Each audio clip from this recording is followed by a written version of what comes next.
Welcome to BJ Education. UGTRB Physics Unit 2ல Atomicity of Gases தான் இந்த வீடியோல பார்க்க போறோம். First Atomicity of Gasesனா என்னன்னு பார்த்துக்கலாம். Suppose இப்போ ஒரு கேஸ் இருக்கு. அந்த கேஸ்ல ஒரு சிங்கிள் மாலிக்யூலை கன்சிடர் பண்ணிக்கலாம். அந்த சிங்கிள் மாலிக்யூல்ல எவ்வளோ நம்பர் ஆஃப் ஆட்டம்ஸ் ப்ரெசண்ட் ஆயிருக்கு அதை தான் நம்ம என்ன சொல்லுவோம்னா அட்டாமிசிட்டி ஆஃப் கேஸஸ்ன்னு சொல்லுவோம். இப்போ பார்க்கலாம்.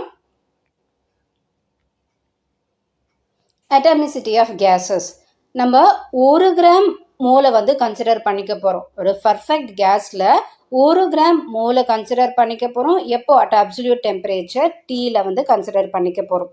அந்த கேஸோட இன்டர்னல் எனர்ஜி என்னன்னா எவ்வளோ நம்பர் ஆஃப் மாலிக்யூல்ஸ் இருக்குது, அந்த மாலிக்யூல்ஸோட டோட்டல் கைனெட்டிக் எனர்ஜியை தான் வந்து இன்டர்னல் எனர்ஜின்னு சொல்லுவோம். அப்போ average total kinetic energy per மோலை எப்படி எழுதலாம்?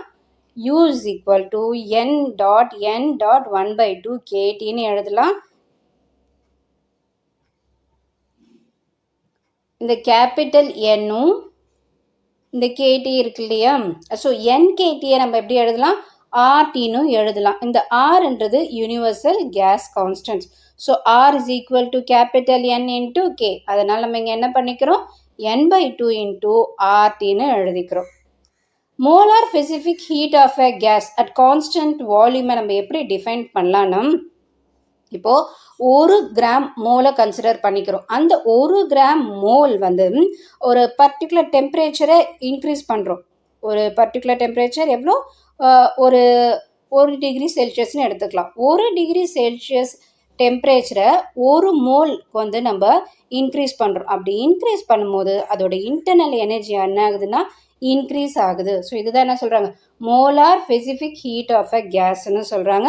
ஸோ மோலார் ஸ்பெசிஃபிக் ஹீட்டை எப்படி ரெப்ரசன்ட் பண்ணலாம்? மோலார் ஸ்பெசிஃபிக் ஹீட்டை எப்படி எழுதலாம்? CV is equal to du by dt, அதாவது change in internal energy which is equal to d by dt. So யூவோட வேல்யூ இப்போ தான் நமக்கு தெரியும், n/2 டாட் RTன்னு தெரியும். இதை டிஃப்ரென்ஷியேட் பண்ணால் என்ன கிடைக்கும்? n/2 R மட்டும் கிடைக்கும். So according to Mayer's relation என்ன வரும்? CP minus CV is equal to R. அதில் CP மட்டும் இங்கே வச்சுக்கிட்டு CV அந்த பக்கம் கொண்டு போனால் CP is equal to CV plus R. இப்போ தான் நம்ம CV மோலார் ஸ்பெசிஃபிக் ஹீட்டுக்கு ஃபைண்ட் அவுட் பண்ணோம் இல்லையா? என்ன வேல்யூ கிடைச்சது? n/2 Rன்னு கிடைச்சது. அந்த வேல்யூ எடுத்துகிட்டு வந்து இந்த சிவிக்கு சப்ஸ்டியூட் பண்ணுறோம். அப்படி சப்ஸ்டியூட் பண்ணிவிட்டு ரெண்டுத்துலேயும் காமனாக R இருக்குது. அந்த Rஐ வெளியே கொண்டு வந்தால் n/2 + 1 Rன்னு கிடைக்கும். So ratio of 2 specific heat of a gas எப்படி எழுதலாம்? Gamma is equal to, so இது n/2 + 1 R divided by n/2 Rன்னு எழுதலாம். இதில் நம்ம இதெல்லாம் சிம்பிளிஃபை பண்ணிவிட்டு லாஸ்ட்டில் பார்க்கும்போது 1 + 2/n மட்டும் இருக்கும். பர்டிகுலர் கேசஸ் பார்க்கலாம். அதாவது இந்த அட்டமிசிட்டி ஆஃப் கேஸஸ்னு பார்த்தா நம்ம 3 டைப்ஸ் ஆஃப் பிரிக்கலாம். Monoatomic gas, diatomic gas and triatomic gas. So triatomic கேஸ்ன்னு சொல்லலாம், இல்லை பாலிஆட்டமிக் கேஸஸ்னு சொல்லலாம். இங்கே மோனோஆட்டமிக் கேஸஸ்னால் ஒரே சிங்கிள் ஆட்டம் தான் இருக்கும். எக்ஸாம்பிள் பார்த்தோம்னா ஹீலியம் எடுத்துக்கலாம்.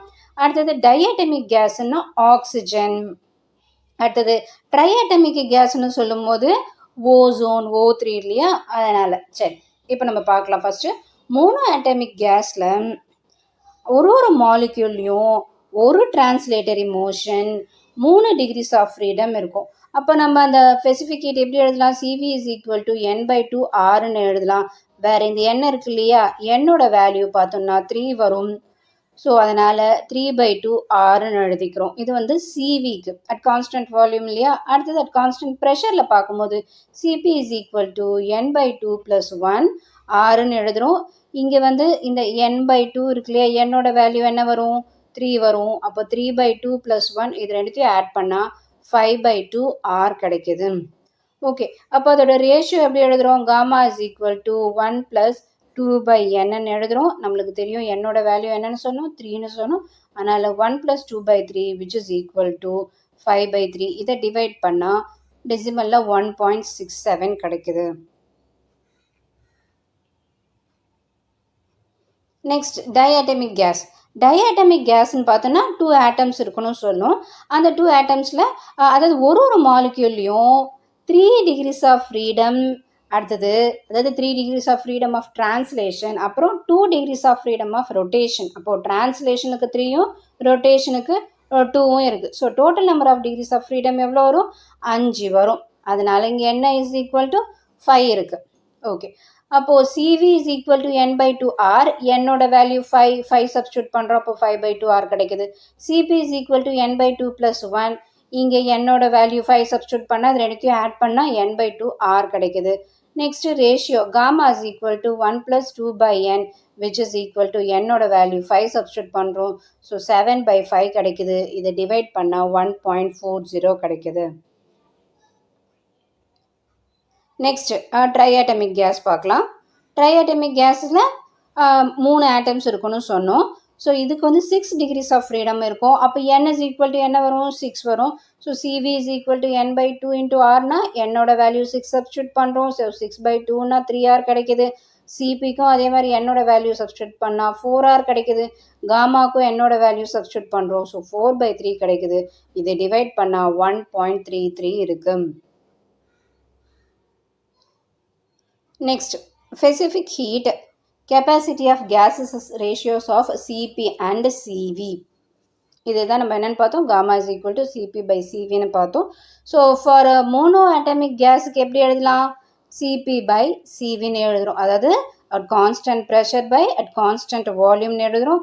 ஸோ மோனோ ஆட்டமிக்கு நம்மளுக்கு சிபி என்ன வேல்யூ கிடச்சிது அதை எழுதுகிறோம். சிவி என்ன வேல்யூ கிடச்சிது எழுதுகிறோம். அதை சிம்பிளிஃபை பண்ணால் 1.67 கிடைக்குது. ஃபார் டயட்டமிக் கேஸஸ்க்கும் அதே மாதிரி சப்ஸ்டியூட் பண்ணிவிட்டு சிம்பிளிஃபை பண்ணும்போது 1.41 கிடைக்குது. பாலியாட்டமிக் கேஸஸ்க்கு 1.31 கிடைக்குது. இப்போ காமாவோட இம்பார்ட்டன்ஸ் எல்லாம் பார்க்கலாம். இதோட வேல்யூ பார்த்தோன்னா எப்பவுமே 1 and 1.67குள்ளே தான் இருக்கும். ஸோ இப்போ நம்ம பார்த்தோம் இல்லையா, அந்த வேல்யூஸ் எப்படி இருக்குது? 1லேருந்து 1.67குள்ளே தான் இருக்குது. ஸோ காமா வேல்யூவில் வந்து நம்மளுக்கு என்ன தெரிஞ்சுக்கலாம்னா அட்டமிசிட்டி ஆஃப் த மாலிக்யூல் தெரிஞ்சுக்கலாம். இதோட வேல்யூஸ் வந்து அட்டமிசிட்டி இன்க்ரீஸ் ஆக காமா வேல்யூ டிக்ரீஸ் ஆகும். இது வந்து கேஸோட மாலிக்யூல் ஸ்ட்ரக்சரை ஃபைண்ட் அவுட் பண்ணுறதுக்கு ஹெல்ப்ஃபுல்லாக இருக்கும்.